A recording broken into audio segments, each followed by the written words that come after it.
¿Qué onda? Todos saludos, mis masters de la conciencia. ¿Cómo estamos? Vamos a ver el primer centro abstracto. Gracias a Evan Audiolibros, que nos permite escucharlo. El libro de El conocimiento silencioso. El conocimiento silencioso. Carlos Castaneda. Primera parte. Las manifestaciones del espíritu. Capítulo 1. Las manifestaciones del espíritu. Es el capítulo 1 de este libro. Que ahí vamos. O el primer centro abstracto. ¿Cómo se manifestará en nuestro día a día el espíritu? ¿Cómo? Hay que cuestionarnos muchas veces cuando nosotros estamos con nuestra conciencia dormida, pues no nos damos cuenta de cómo se manifiesta y nos habla. El espíritu nos manda señales, nos manda augurios a través de alguna palabra, a través de una frase, a través de un animal, a través de una planta. Mandamos una pregunta al universo y este nos contesta, se manifiesta. Vamos a ver cómo le enseña don Juan a Carlos esto. Las manifestaciones del espíritu. Capítulo 1. El primer centro abstracto. La historia de poder. Siempre que era pertinente, don Juan solía contarme breves historias acerca de los brujos de su linaje, en especial acerca de su maestro, el Nahual Julián. No eran propiamente historias, sino relatos de comportamiento y aspectos de la personalidad de esos brujos. El fin de esos relatos era esclarecer tópicos específicos del aprendizaje. Ya había escuchado las mismas historias de labios de los otros 15 brujos, miembros del grupo de don Juan, pero no había lo suficiente de estos relatos como para darme una idea clara de sus personajes. Como no tenía forma alguna de persuadir a don Juan para que me facilitara más detalles sobre aquellos brujos, quedé resignado a la idea de nunca llegar a saber más acerca de ellos. Una tarde, en las montañas del sur de México, después de haber explicado intrincados detalles de la maestría del estar consciente de ser, don Juan dijo algo que me desconectó por completo. Creo que ya es hora de que comencemos a hablar de los brujos de nuestro pasado, dijo. Don Juan explicó que yo necesitaba llegar a conclusiones claves, basándome en un examen sistemático del pasado, conclusiones acerca del mundo cotidiano, así como del mundo de los brujos. A los brujos les interesa vivamente su pasado, dijo, pero no me refiero a su pasado como personas. Para los brujos, el pasado significa lo que hicieron los brujos de otras eras, y lo que vamos a hacer ahora es examinar ese pasado. El hombre común y corriente también examina su pasado, pero es siempre su pasado personal lo que examina, y siempre por razones personales.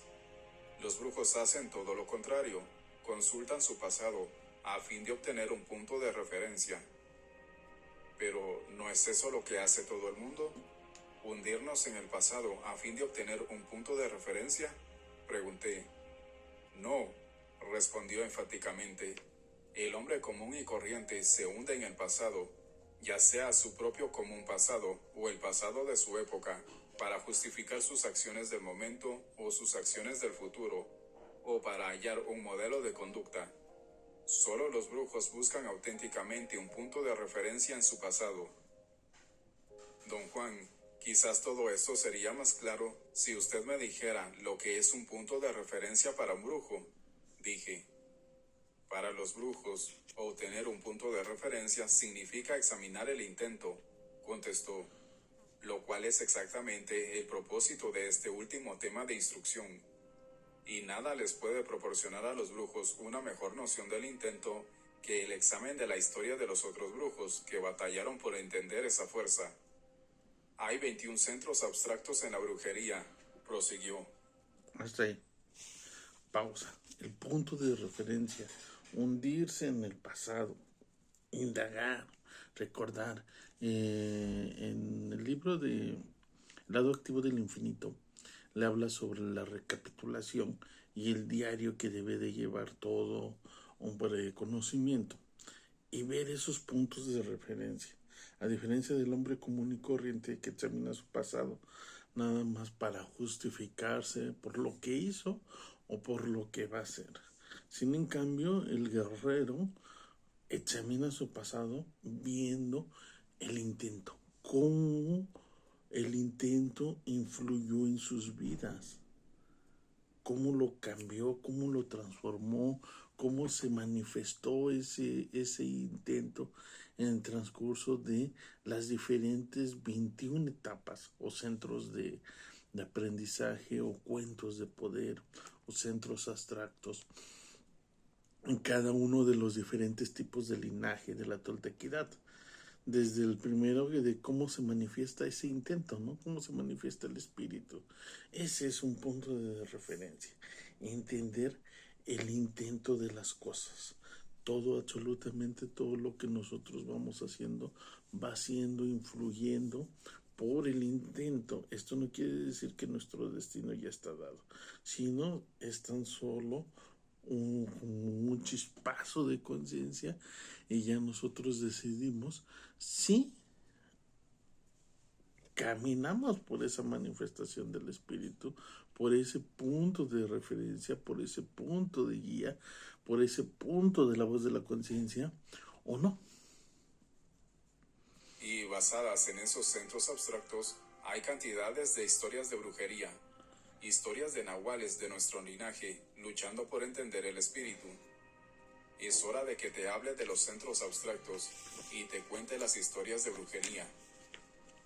Esperé con gran expectación a que don Juan empezara a contarme las historias, pero cambió de conversación y pasó a explicarme nuevamente otros intrincados detalles de la conciencia de ser. No me haga usted eso, don Juan, protesté. ¿Qué pasó con las historias de la brujería? ¿No me las va a contar? Claro que sí, dijo, pero no son historias que se puedan contar como si fueran cuentos. Tienes que repasarlas y luego pensarlas y volverlas a pensar, revivirlas, por así decirlo.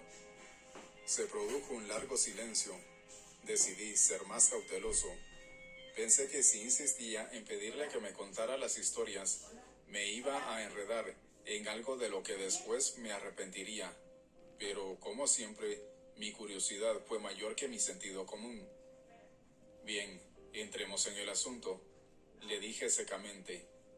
Don Juan, que obviamente había captado la contradicción de mi miedo y mi curiosidad, sonrió con malicia.